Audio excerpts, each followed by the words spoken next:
Hello aspirants. आज हम geography optional के बारे में डिस्कस करेंगे। ज्योग्राफी ऑप्शनल में जो भी हमें क्वेरी रहते हैं लाइक कोचिंग कौन सी लेनी चाहिए, फेमस कोचिंग तो गाइडेंस आईएएस और एडुकेमी के बीच में कन्फ्यूज़न है या फिर पीडब्ल्यू के बीच में कन्फ्यूज़न है।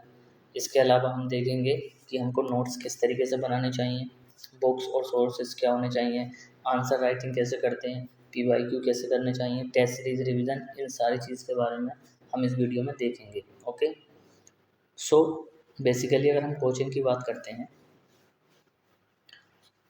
तो देखिए, कोचिंग का मैंने जो अपनी कोचिंग की थी उसका मैं एक्सपीरियंस आपको बताता हूँ। मैंने अपना फाउंडेशन ज्योग्राफी ऑप्शनल का एडुकेमी से किया था, शब्बीर सर से। लेकिन एक बात मैं यहाँ पर आपको बताना चाहता हूँ कि शब्बीर सर का जो कंटेंट था वो मुझे एज अ पर्सनली मैंने फ़ील किया कि मुझको वो थोड़ा सा उसमें कहीं ना कहीं ज्योग्राफी ऑप्शनल की जो डेप्थ चाहिए वो उसमें मिसिंग मेरे को दिखी। हो सकता है कि किसी स्टूडेंट को सही भी लगता हो, लेकिन मैं अपना यहाँ पर एक्सपीरियंस शेयर कर रहा हूँ। सो इसलिए मैंने फिर 500 प्लस किया था गाइडेंस आईएएस से, हिमांशु सर से। ठीक है, अब क्वेश्चन यह आता है कि हमें कौन सी कोचिंग लेनी चाहिए जो भी बिगिनर स्टूडेंट है। देखिए, मेरा सजेशन तो रहेगा कि अगर आप फाउंडेशन लेना चाहते हैं तब आप गाइडेंस आईएएस के साथ जा सकते हैं। ऐसा मैं क्यों बोल रहा हूँ, क्योंकि गाइडेंस आईएएस का मैंने कंटेंट पढ़ा है 500 प्लस का और फाउंडेशन का भी देखा है। सो उनका जो कंटेंट है उसमें ज्योग्राफी ऑप्शनल की डेप्थ काफ़ी अच्छी दी हुई है सर ने, स्ट्रक्चर वे में सारी चीज़ें उन्होंने इंक्लूड की हैं। काफ़ी अच्छा लगा मेरे को और उसको पढ़ के या मुझे तो एज अ फील हुआ कि सेटिस्फेक्शन मिला कि हाँ, हमने ज्योग्राफी ऑप्शनल पढ़ा।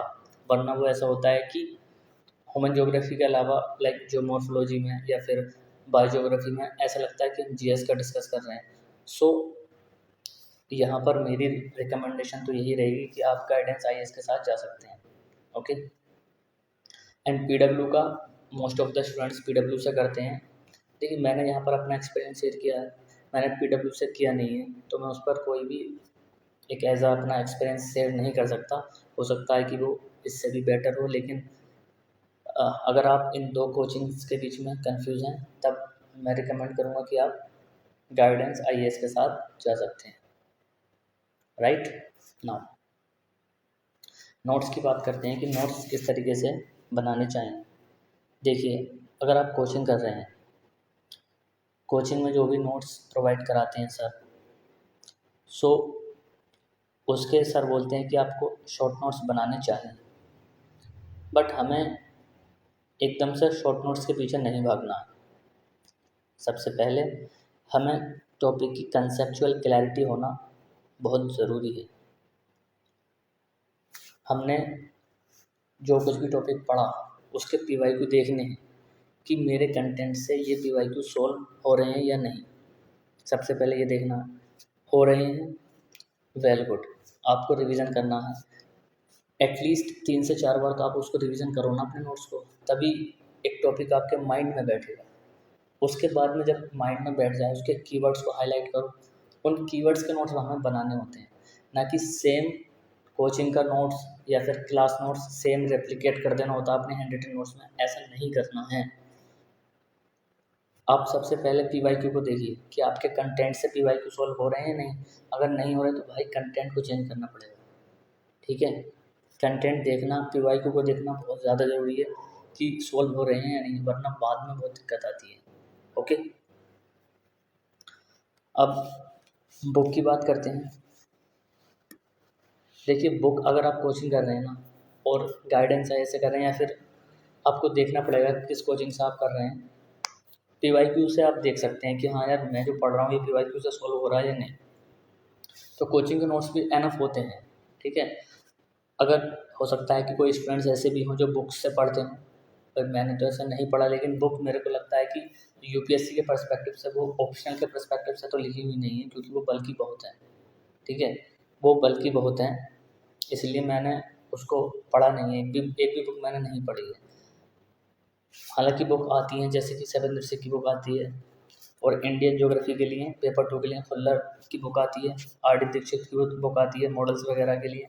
सो ये सारी बुक्स हैं। अब ये बुक्स अगर हम देखें तो बहुत सारी बुक्स हो जाती हैं, लगभग 8 to 10, तो ये बहुत ज़्यादा बल्कि भी है, ठीक है, ये बल्कि भी हैं, इसलिए मैंने तो इनको नहीं पढ़ा था। बट कोई सेल्फ स्टडी करना चाहता है, सेल्फ स्टडी से कोचिंग से करना चाहता है, तो मैं रिकमेंड करूँगा कि भाई आप किसी टॉपर से देख लीजिए, उसकी स्ट्रेटजी देख लीजिए कि सेल्फ प्रिपरेशन करके किस तरीके से ऑप्शनल प्रिपेयर किया जाता है, ठीक है।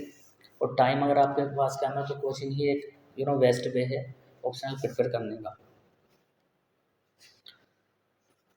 नाउ अब हम देखते हैं कि PYQ किस तरीके से हमें करने। मान लीजिए कि हम कोई टॉपिक पढ़ रहे हैं, उसको हमने टॉपिक पढ़ा, उसके बाद में PYQ कंपाइलेशन आती है, वो मैं अपने टेलीग्राम चैनल पर अपलोड कर दूंगा या उसका लिंक दे दूंगा। तो उसकी कंपाइलेशन आती है, उसमें हमें देखना है कि यार हमने जो भी कुछ पढ़ा क्या ये हम PYQ इससे सॉल्व कर पा रहे हैं या नहीं। आप शुरुआत में देख कर कीजिए कि हाँ मेरे पास ये कंटेंट है, मैंने इसके बेसिस पर ये PYQ लिखा। इससे 2 बेनिफिट होंगे, एक तो आपका रिवीजन होगा, आपको कंटेंट याद होगा, और आपको एक सेटिस्फेक्शन फील होगा कि हाँ मेरे नोट से PYQ सॉल्व हो रहा है, ठीक है। तो उसको कीजिए। नहीं हो रहा तब आप उस PYQ को ChatGPT पर सर्च कर सकते हैं, या फिर जो कंपाइलेशन आता है कोचिंग्स का, जैसे कि अभी थोड़ा अच्छा लगा मेरे को, मैंने किया था वह शून्य IAS बुक आती है, या फिर सिद्धार्थ श्रीवास्तव सर जो कि UPSC के टॉपर हैं, उन्होंने उनकी आई थिंक 118 रैंक है, सो उन्होंने हैंड रिटन में PYQ लिखे हैं, वो भी आप देख सकते हैं। उससे अपना कंटेंट को वैल्यू एडिशन कर सकते हैं। अगर PYQ आपके कंटेंट से सॉल्व हो रहे हैं नहीं हो रहे हैं, ये सारी चीज़ें देखनी पड़ेंगी, ठीक है। उसके बाद में काम इतना नहीं है कि आपने एक बार सॉल्व कर लिया, PYQ देख लिया और वो हो गया, नहीं। PYQ आपने ट्राई कर लिया, लिखने का आपने प्रैक्टिस कर ली, अब आपको क्या करना है, उस PYQ का मॉडल आंसर प्रिपेयर करना है शॉर्ट में, 1 साइड पेज में। आपको लाइक ये पेज है हमारा, यहाँ पर क्वेश्चन लिखा गया, उसका हमें इम्पोर्टेंट कीवर्ड एग्जांपल हम इसमें क्या यूज़ करने वाले हैं, इसमें हम केस स्टडी क्या यूज़ करेंगे, इसका कंक्लूजन कैसे होगा, स्ट्रक्चर कैसे होगा, ये 1 साइड पेज में हमको करना है, और ये हम इसको बार बार रिवीजन करना है। इससे क्या होगा, जैसे ही, क्योंकि ऑप्शनल में क्या होता है कि PYQ का रेप्लिकेशन बहुत ज़्यादा देखने को मिलता है, ठीक है। सो हमें इस तरीके से मॉडल प्रिपरेशन करने हैं, एटलीस्ट 10 ईयर के कर लीजिए, लास्ट ईयर के, इससे भी बहुत ज़्यादा हेल्प होगी। ओके, नाउ अब आंसर राइटिंग की बात करते हैं। हमने PYQ कर ली, अब हमें थोड़ा स्पीड के लिए या फिर न्यू क्वेश्चन को टैकल करने के लिए आंसर राइटिंग करनी पड़ेगी। कुछ स्टूडेंट्स ऐसे होते हैं जो टेस्ट सीरीज भी ज्वाइन कर लेते हैं, टेस्ट सीरीज भी आप ज्वाइन कर सकते हैं, या फिर देखो मेरा पर्सनल व्यू ये है कि टेस्ट सीरीज़ के अगेंस्ट में नहीं हूँ, लेकिन स्टूडेंट को मैंने देखा है कि टेस्ट सीरीज ज्वाइन कर ली लेकिन उसको फॉलो नहीं कर पाए, तो वो टेस्ट सीरीज़ का जो भी उन्होंने पे किया था वो सारा वेस्ट हो जाता है एक तरीके से। आप अगर आपका सिलेबस पूरा हो चुका है, या फिर आपको ऐसा लगता है कि मैं रिवीजन कर सकता हूँ, टेस्ट लिख सकता हूँ, टेस्ट सीरीज टाइम पर लिख सकता हूँ, तब तो आप टेस्ट सीरीज लीजिए, वरना तो जो भी टॉपिक आपने पढ़े उस पर 2 से 3 अपने कैपेबिलिटी के हिसाब से क्वेश्चन डेली बेसिस पर टाइमर में सॉल्व कीजिए डेली, और संडे में एक सेक्शनल टेस्ट दे दीजिए। और सेक्शनल टेस्ट आप PYQ का दे सकते हैं, PYQ से तो कोई अच्छा टेस्ट हो नहीं सकता, समझ रहे हैं। सो PYQ का टेस्ट दे सकते हैं। एक बार हमारा सिलेबस ठीक है कंप्लीट हुआ, भाई हमारा जो मॉर्फोलॉजी का सिलेबस कंप्लीट हुआ, हमने सारा रिवीजन कर लिया, हमने सारे PYQs देख लिए, उसके बाद हमने टेस्ट दे दिया, सेक्शनल टेस्ट दे दिया, जो भी हमें वैल्यू एडिशन पॉइंट्स लगे वो हमने अपने नोट्स में ऐड कर लिए। इस तरीके से कर सकते हैं, ओके। एंड और फीडबैक कहाँ पर मिलेगा, जिसके हमने आंसर लिखे, ChatGPT को अपलोड कर दीजिए, वो भी फीडबैक दे देता है। या फिर पहले आप ट्राई तो कीजिए लिखने का, फीडबैक तो कोई भी दे देगा। और कोई सीनियर आपका कोई दोस्त हो ऐसा जिसका ज्योग्राफी ऑप्शनल हो, या फिर टेलीग्राम पर टॉपर्स के ग्रुप होते हैं वहाँ पर आप अपलोड कर सकते हैं।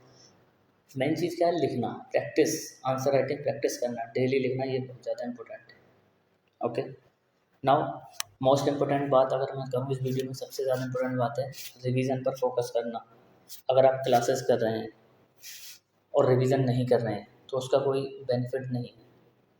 अब पूरी क्लासेस आपकी हो जाएंगी, लास्ट में आपको पता चलेगा मेरा तो कोई रिवीजन ही नहीं है, नहीं मेरे से पीवाई को लिखे जा रहे, नहीं आंसर राइटिंग हो रही। क्यों? क्योंकि आपने रिवीजन नहीं किया। रिवीजन यूपीएससी क्रैक करने के लिए रिवीजन मस्ट है, चाहे वो जीएस हो चाहे वो ऑप्शनल हो, रिवीजन नहीं छोड़ सकते। ठीक है, विदाउट रिवीजन हम किस तरीके से यात्रा कर पाएंगे? तो टाइमली आप रिवीजन कीजिए, वीकली, मंथली, डेली बेसिस पर अपने प्लान बनाइए। ठीक है, या फिर आप क्लास वाइज भी रिवीजन कर सकते हैं। तो रिवीजन करना ज़रूरी है। आप अगर आप रिवीजन नहीं कर रहे हैं, क्लास में अपना टाइम वेस्ट कर रहे हैं, तो उससे कुछ होने वाला है। आपको एक लगेगा कि हाँ भाई मेरा ऑप्शनल पूरा हो गया, मैंने क्लासेस सारी देख ली, उससे कुछ बेनिफिट नहीं होगा।